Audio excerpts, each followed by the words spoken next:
Up until the 1950s, you could find my people in human zoos. My name is Ida-Lena. I'm Sami and have lost both my culture and language because of Norway, Sweden, Finland, and Russia's assimilation politics against the indigenous people. While I'm reconnecting, I'm also teaching you guys the history we all should have learned in school. Human zoos has been found in a lot of Western countries where mostly minorities has been put behind fences for people to come and look at them as if they were animals. For Sami people, this often meant living with their reindeers behind fences in parks. This stopped around the 1950s, and to put that into perspective, my grandparents were around 10 years old when this stopped. One of the parks that used to be a human zoo is still today an amusement park in Paris, and I really can't pronounce the name, so I'm gonna write it right here. This park did this to the Sami people, to other indigenous groups, and to people from different countries all over Africa. This is an important part of history, and it's not talked about. It's also an important part of the history of the Sami people. And I find it interesting and horrible that countries that portray themselves to the world as countries that are very good to minorities and women and the indigenous people are still so actively trying to hide the Sami experience. Follow me for more history. This is what you get when someone besides NASA or FakeX sends something up in the sky. You don't live on a bowl in a vacuum. Wake up.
Let's see how much you're all paying attention. Crickets. Actually, even the crickets aren't going to do shit. They just spread their legs like this. Bad time to make noise. I saw two snails on the way in, and I invited them in, but they said, you know what? Not to be weird, but it's a soft pass because it feels boring. Like, I've seen your monologues.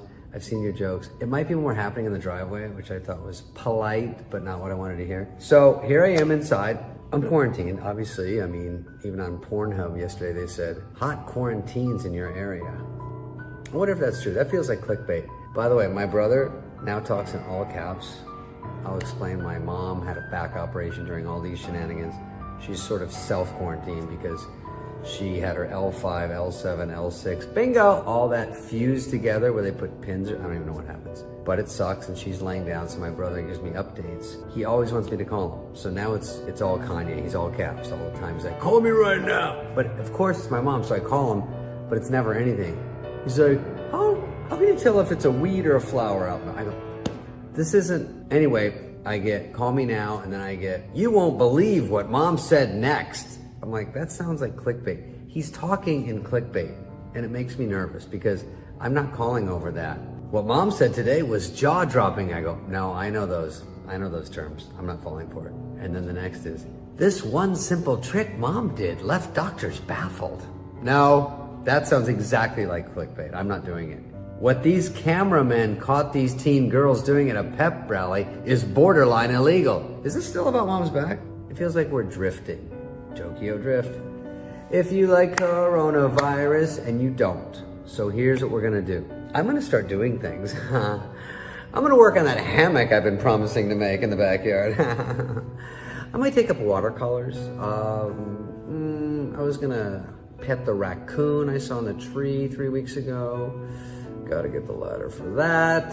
Zumba classes, taking a Roomba class, which is weird. Gotta lay out the birthday candles for my cake this summer.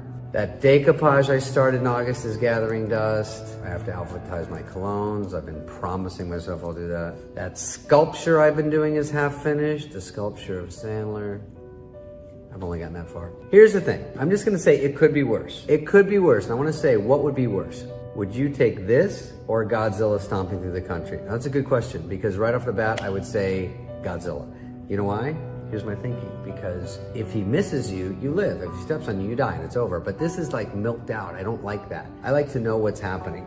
And with Godzilla, you know where you stand. Also, it depends on where he would walk through America. Like, I don't want the edges, you know, San Francisco and California and LA, and I wouldn't want the whole East Coast. So it sounds rude, but if you would stay sort of in the middle, I'm not gonna say which states.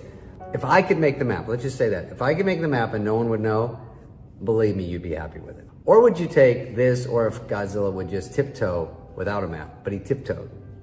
Beep, beep, beep. He's very heavy, but it would still suck, but I would take that. I mean, this all rides on Tom Hanks. Let's be honest, Tom Hanks, national treasure. I love him, we did SNL together. He's a fucking stud. But he's down in Australia like Quentin Quarantino, and I don't like the fact that he's not in the box. Forget Willow Smith. Let's get Tom Hanks in a clear box and watch him. Because if Tom Hanks pulls through, we are gonna be so stoked. It's all riding on Tom Hanks, you guys. If anything happens to Tom Hanks, fuck, that shit's over, dude. I'm just gonna be like, on my roof. Bye. The Amazon is a colossal mystery. There was a Spanish explorer who went down the Amazon River system in 1541 to 1542. He was the first European to cross the entire length of South America. He reported seeing incredible cities, millions of people, a thriving culture. And 100 years later, when other Europeans got into the Amazon, they couldn't find these cities. So they said, oh, Francisco Orellana, that was his name, made it all up. It was just a fantasy. And then in the last decade, as the clearances of the Amazon have proceeded, we've begun to see the traces of those cities. What happened was that the Spaniards brought smallpox into the Amazon. Smallpox devastated the local population because there was no immunity to it. There was a massive die-off. The cities were deserted. Within 50 years, they were completely overgrown by the jungle, and that's why they were not seen by the explorers who came in 100 years later. A city like London, which had a population of roughly 50,000 in the 16th century, there were cities of that size all over the Amazon, and a possible total population of the Amazon that exceeded 20 million people. Elon Musk just changed the Twitter logo from its classic bird to an X. An X that, when mirrored, perfectly resembles the Freemason logo. I would think that this was just a coincidence, but that would mean that I would have to believe that all of these logos that represent Freemasonry and satanic symbolism are also coincidences. Which they're not. I truly would love to think that Elon is for the people just how he portrays himself to be, but between his extremely satanic Halloween costume, featuring an upside-down cross and a horned goat that resembles the Baphomet, his suit that he wore to the Met Gala that says Novus Ordo Seclorum, or New World Order, and his SpaceX car that he allegedly sent into space, glitching during a live stream to show that it is actually in a studio, not in space.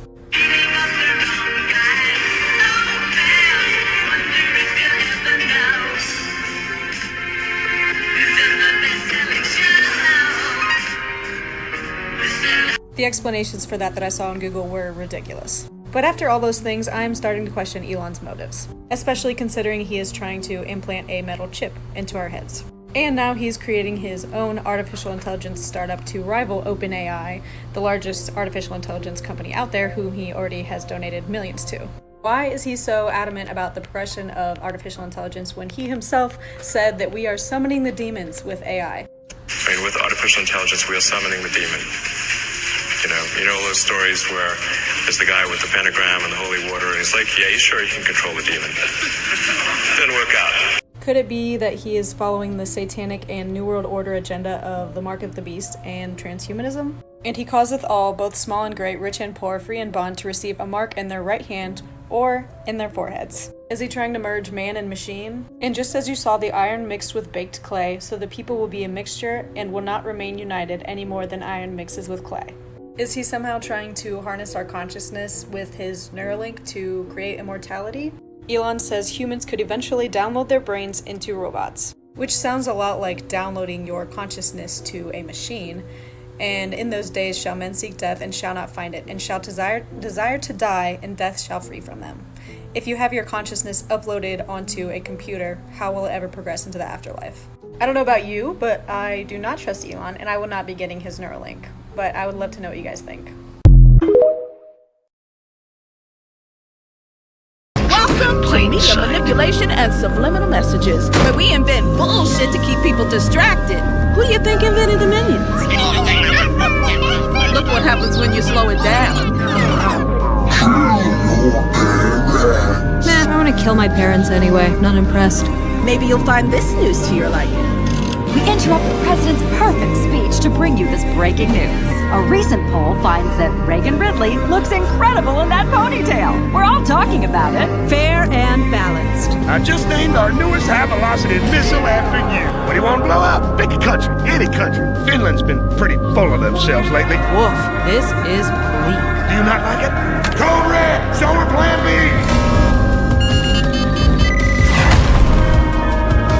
I don't hate this. Why is it that when God wanted to create fish, he spoke to the sea? When God wanted to create trees, he spoke to the earth. When he wanted to create us, he spoke to himself. What happens when you take a fish out of the sea? It dies. What happens when you take a tree out of its soil? It also dies. What happens when we become disconnected from God? We die. God is our natural environment. We were created to live in the presence of God. It is only in him that life exists. Before vaccines existed, what did they used to give you? Colloidal silver, guys. There is an actual Sumerian tablet that talks about the elixir that the Anunnaki would mix. Now, the elixir of life was a combination of several things. One of them was colloidal silver. And colloidal silver was first brought to humans by Thoth the Atlantean. He talked about this over 30,000 years ago. This is very ancient information. It has nanoparticles, suspended nanoparticles in distilled water. These nanoparticles are tiny, very much smaller than the size of an actual cell in your body. And they're able to penetrate the cell wall, and when they get into the cell, they kill viruses and bacteria on contact, the dangerous things in your cells. Keeping your cells healthy is keeping you healthy, okay? That's what you have to remember.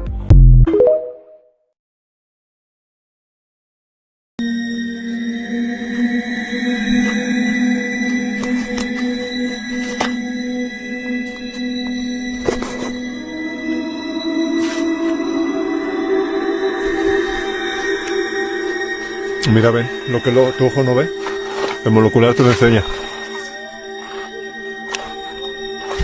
Mira, ya caché en la nieve. Debe estar unos 5 kilómetros de distancia, más o menos, o más. Mira, los monitos que se ven ahí.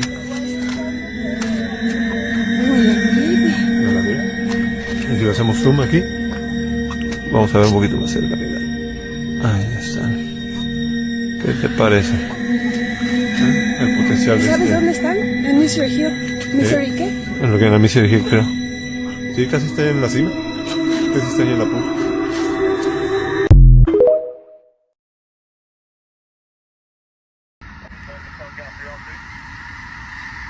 Oh my God. They better get up or they're going to hit the power lines.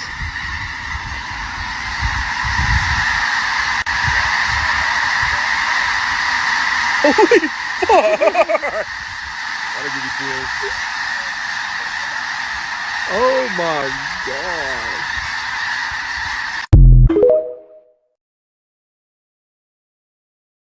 On the night of March 23, 2004, Liam Collins, along with the rest of his unit, find themselves stranded when their vehicle and equipment experience sudden and unexplained failure. On a desolate stretch of unfamiliar terrain 14 miles out from base, the incident leaves them without the means of transportation and, more troublingly, radio equipment that ceases to function. In the face of this unexpected setback, the soldiers embark on a resolute journey towards what initially appears to be a rustic village, with the anticipation of seeking assistance and refuge from the local inhabitants. As the team enters the village, it quickly becomes clear that it's deserted, with empty huts and silent alleys devoid of life. Undeterred by the unsettling atmosphere, the team continues their search for occupants. However, their sergeant briefly observes a disquieting shift in the environment, as the once present winds give way to a harsh stillness that resonates throughout their surroundings. My guy. Alright, so this is part 2 to They Clone Tyrone. So if you paid attention to the chicken scene, you'll notice how once everybody started eating the chicken, they all started to laugh. Like it was a side effect to see how the black people will react to what was being put in the chicken. It kind of would give you the insight of how Popeyes was. How people started going crazy over the chicken at the beginning when it was first coming out with the spicy chicken sandwich.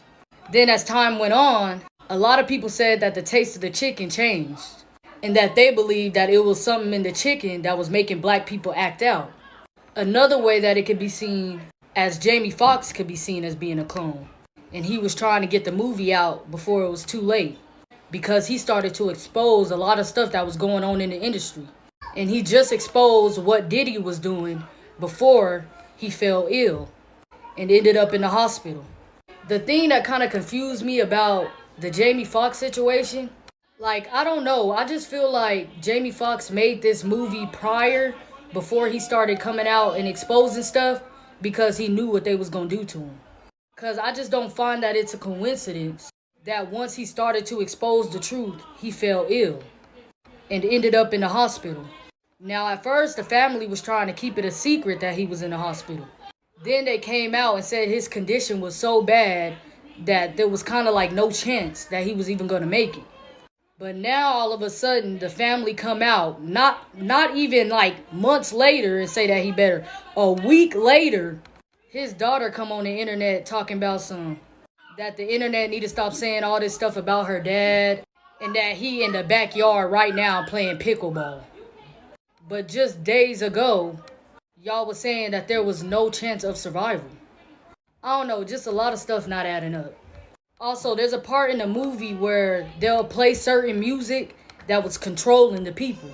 Now, to be controlled, you gotta already have something within you that triggered to allow them to control you. And I ain't even gonna lie, it kind of gave me like, is it the vaccine? Is that what he trying to tell us? That's gonna allow them to do things? I don't know. I'm just saying. Something that was already put in you that can't come out now? I don't know. We just gonna have to see, but that's the vibes I was getting from the movie. There was a lot of things that you could actually pick apart in that movie. The movie can also be seen as them talking to us, as if we're the clones. To all the black people that's continuing to help bring in all the disasters within our community. Drug dealers, gangsters, pimps, prostitutes. You could be seen as the clones.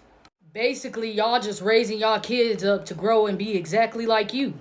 Just making copies of the same stereotypes that's going across the world about us. See, y'all allowed to keep doing what y'all doing because the white people are letting you. That's what they want y'all to do. Because guess what? It keep our community's properties low. It keep us as a low-value neighborhood, which keeps the white people away and allows them to freely experiment on us without being scared that they gonna be harmed. See, because if the property values stay low, the whites will never come over there. And it allows them to freely experiment on our community without being afraid that they're gonna harm each other. only the minorities. See, because they ain't gotta destroy our living conditions. We do it ourselves. We destroy our own community. And yeah, I mean, some of y'all drug dealers and stuff making good money, but y'all really ain't getting that financial gain that y'all want. So y'all destroying y'all own community and y'all families for little to nothing. So y'all destroying y'all own communities because you can't see past your own block or your own hood, because our people been programmed to not be able to see the bigger picture. And y'all better get into y'all Bibles, because then y'all understand that the bigger picture is you.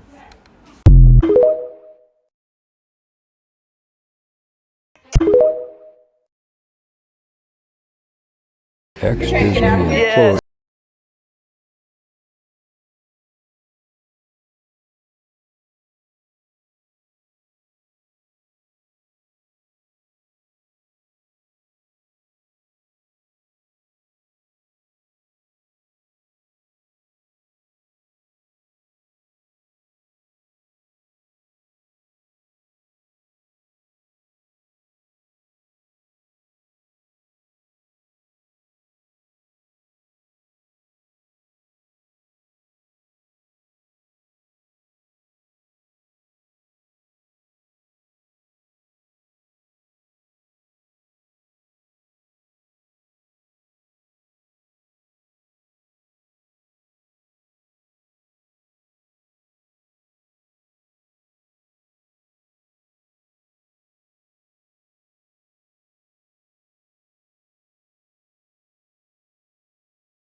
Death shall come on swift wings to him who disturbs the peace of the king. Oh my days. So, the curse was cast by the Egypt pharaoh Tutankhamun. His golden mask, which is made from precious jewels and stones, is a symbol of ancient Egypt. But in distant China, another golden mask was found in the Seizhou County and the Xinjiang province. Similar material, but this one was more vivid. Seizhou is the hometown of the Chinese rapeseed, and archaeological machines like fertilizer spreader and harvester greatly improved rapeseed production efficiency and liberated local labor.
Some people in Northern Europe were surprised when they found a very strange rock.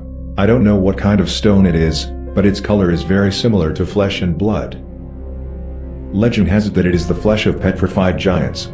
Because it was not suitable to exist in the New Age, God destroyed them, and they turned to stone. These rocks look nothing more than chunks of meat. Not only that, people also discovered rocks with strange shapes, such as human faces and bodies. The mountains look like human muscles. Do you believe there are giants turned to stone in the world?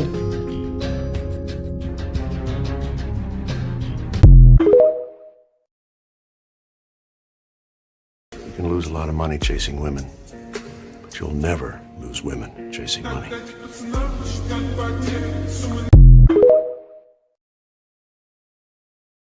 Jesus Christ. Did you hear what Elon Musk said on the Full Send podcast a few months ago? They start talking about cataclysms and ice ages. He says, "There's deep rabbit hole on ice ages. Deep rabbit hole." He knows. Look at these topics that we're into: cataclysms, lost ancient technology. Magnetic poles. That's the one thing. There was probably something significant that happened in the last ice age, because we don't see any evidence of writing, and that was about 10,000 years ago. This is mainstream science. The poles do flip. These happens in cycles of 6,500 years. It's a planet flip 90 degree. The Earth essentially does a standstill. The sun will stay in the same spot, causing heating we've never experienced. And here's the wild thing, is that a continental-sized tsunami being 2 miles high. Well, I showed you the Emikusi volcano in Africa in the Sahara, which is at 11,300 feet, that has salt as well as evidence of gastropods, sea life. That's 2 miles high. Yes. Dark-skinned, woolly-haired, heavily melanated beings inhabited every square inch of the planet Earth long before the continents even shifted.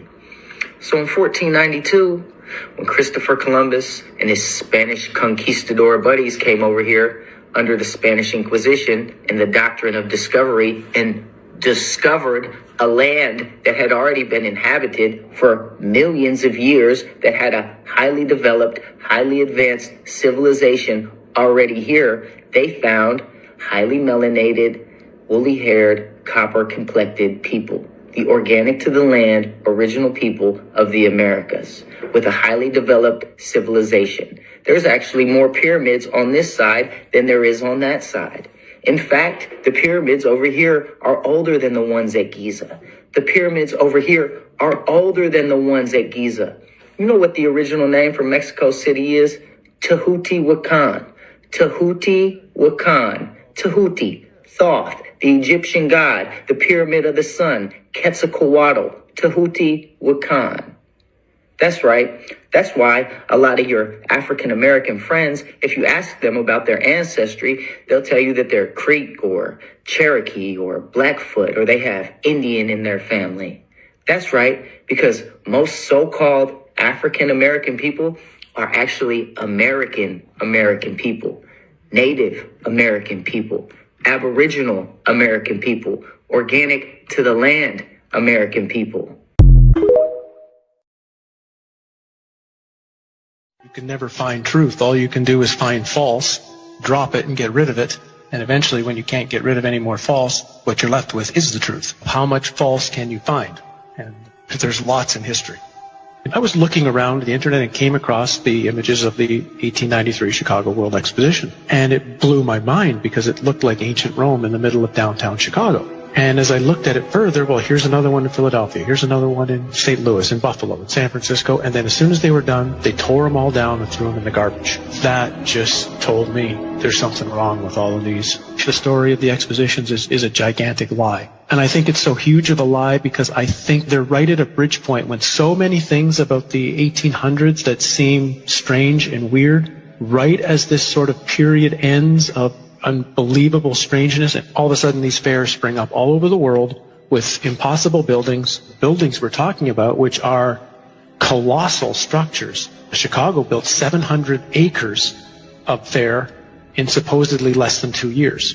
St. Louis built 1,200 acres of exposition buildings. One of the buildings in Chicago, the manufacturer's building, would house 300,000 people. There's a giant statue in the middle of the lagoon. It was called the Golden Lady, and it was known as the Statue of the Republic. It was 65 feet tall. They say it was covered in gold leaf that had copper underneath, but others speculate it was actually made out of solid gold. So you're talking 65-foot high, potentially solid gold statue. We're talking giant structures and looking like ancient Rome with towers and domes and columns and the most fine, ornate pieces to them in these record, unbelievable times. Then as soon as they're done, chuck them in the garbage. Like Jackson Park is a swamp. So supposedly they had to drive down tens of thousands of wooden stakes in order to support the weight of everything. They dug out massive lagoons, lakes. They had a canal system that ran through the entire exposition. They also had an above-ground electric train. An electric train, well, where's the electricity coming from? That's running around the park. They had a moving walkway down by the shore. Not enough people are asking, where does this technology come from? Just to frame it, if I'm not mistaken, the Chicago Fair was the first time people had seen electric light. Tesla's the one who got the electricity contract for the Chicago Exposition, and it was certainly more than all of the lights anyway that were in New York City at the time were at the Chicago Exposition. Now, it must have been mind-blowing for most of those people who had only seen gaslight or candlelight at night to see that city lit up in such a way. Again, count the ways. It's 1901. We are told, whether it's true or not, the idea of being able to electrically do anything hasn't been around that long. And this fair is bizarre. This is supposed to be Tesla's fair, where he managed to somehow move electricity from Niagara Falls to Buffalo for the fair. No one's really explained how he actually did that. And at the middle of the fair is a 395-foot-high electrical tower, on top of which, of course, is a female golden statue called the Goddess of Light. And this thing was lit up by, some suggest, 500,000 electric light bulbs. Again, when you look at the photos of this thing, it's just, where do they really get the power from? I mean, think of what it would take today if you had a place with no electricity and no way to pipe it in, the generators that would have to be built. For example, there's a building that went up for the Barcelona exposition in 1888. It was claimed to be the fastest built building in the world. 5,000 square meters, capacity for 2,000 guests, 600 rooms, 30 apartments, and it was supposed to be built in 53 days. This is supposed to be a time of horse and buggy.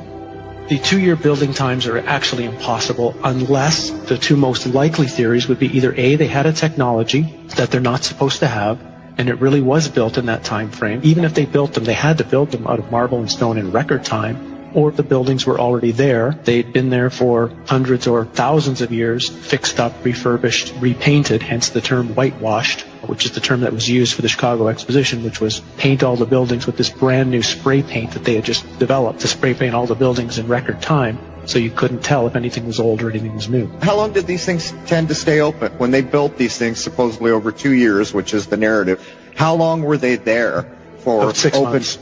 6 months for the public to come. And then what was amazing, for example, in St. Louis, 2 days after the fair ended, they brought in a demolition team from Chicago with explosives and blew the thing up. They actually used dynamite to blow it up, and they say threw it in landfills. Things like the World Fairs shows there was a time in our past, and even not that far in our past, where humans seemed to be at a completely higher level. Human living and human knowledge were constructed into the buildings using cymatics, using sacred geometry. These fairs, they're so important to study because the history that we know right now as history was invented at the time these fairs were going on. One of their underlying nefarious purposes was to teach a historical narrative to the population that they were supposed to believe and agree with. And scarily, the world we're walking into today is in some way has its origins during the time of these fairs.